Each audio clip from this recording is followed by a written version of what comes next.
Head stand जब भी आप करेंगे तो आपने ये मेक श्योर करना है कि आप चाइल्ड पोज कर रहे हैं।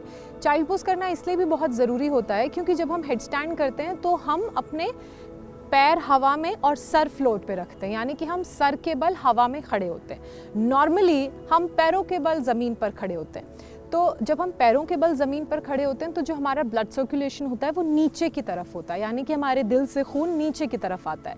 लेकिन जब हम ज़मीन पर सर के बल खड़े होते हैं तो उसमें हमारा जो ब्लड सर्कुलेशन है वो रिवर्स हो जाता है, यानी कि जितना भी खून नीचे की तरफ फ्लो हो रहा है बिकॉज ऑफ ग्रेविटी, वो सारा खून अब सर की तरफ आता है।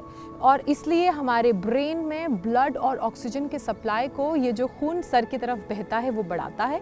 इसके साथ ही बहुत सारी ऐसी बीमारियां हैं जो ब्रेन में ऑक्सीजन की कमी और ब्रेन में ब्लड की कमी से होती हैं, तो उन बीमारियों के खतरों से भी हमें बचाता है।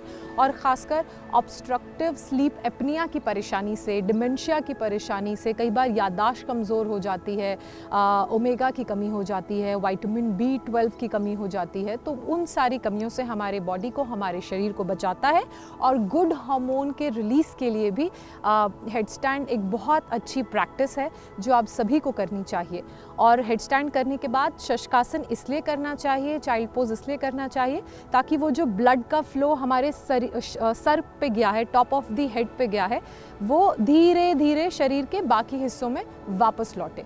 आप हेड स्टैंड करने के बाद अगर एकदम से खड़े हो जाएंगे तो आप देखेंगे आपकी आंखें बहुत लाल हो गई हैं। उसका सबसे बड़ा रीज़न ये है कि आपका जो बॉडी का ब्लड है और ब्लड का जो फ्लो है वो सब आपके शरीर में चला गया है, इसलिए आपकी आंखें लाल हो गई हैं।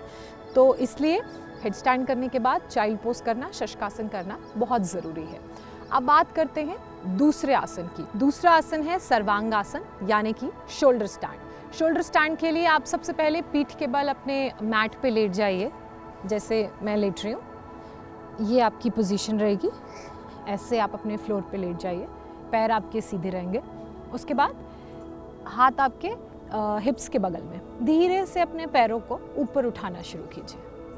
आपके पैर इतने ऊपर उठ गए, फिर आपने अपने हाथों से ज़मीन को पुश करते हुए अपने लोअर बॉडी को, यानी कि अपने हिप और लोअर बैक को ऊपर उठाना है, ऊपर की तरफ। ऐसे जब आपने इसे ऊपर उठा लिया, फिर आप अपने हाथों से अपने लोअर बैक को ऐसे पकड़ेंगे,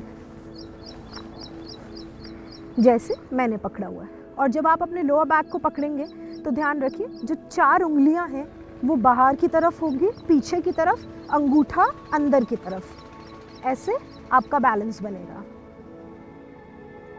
जब आप अपने लोअर बैक को पकड़ेंगे तो ध्यान रखिए जो आपकी 4 उंगलियां हैं वो पीछे की तरफ होंगी, यानी कि कमर की तरफ, और अंगूठा अंदर की तरफ।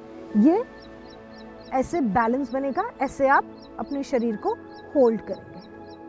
उसके बाद ऐसे पैरों को बेंड करते हुए धीरे धीरे आपने नीचे आ जाना है, जैसे मैं धीरे धीरे नीचे आ गई।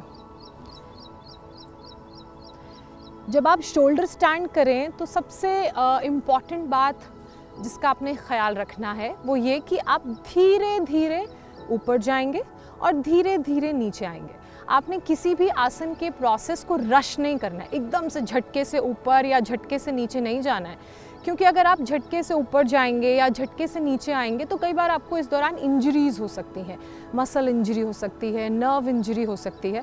तो धीरे धीरे जब आप ऊपर जाएंगे या धीरे धीरे नीचे आएंगे तो आपकी बॉडी भी उसी हिसाब से अपने आप को प्रिपेयर करेगी। और जो आपकी हैंड प्लेसमेंट रहेगी वो आपकी कमर पे रहेगी, यहाँ पे।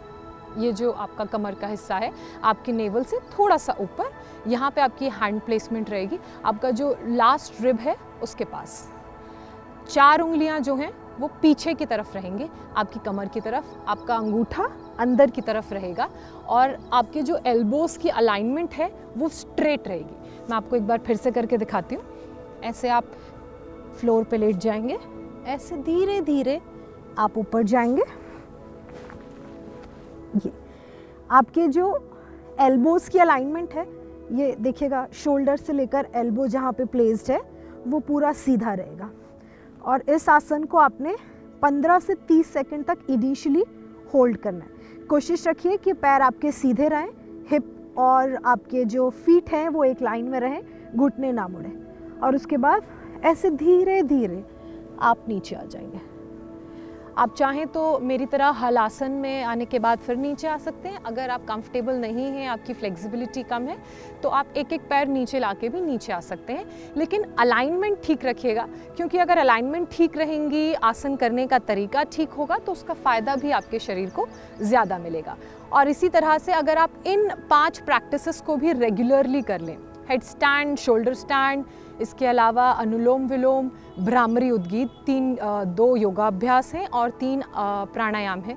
अगर आप इन्हें रेगुलरली करेंगे तो ये जो डिसऑर्डर है, स्लीप एपनिया की परेशानी है, खर्राटे लेने की परेशानी है, या मूड ख़राब रहता है, चिड़चिड़ापन रहता है, तो इन प्रॉब्लम से आपको रिलीफ मिलेगा, निजात मिलेगी।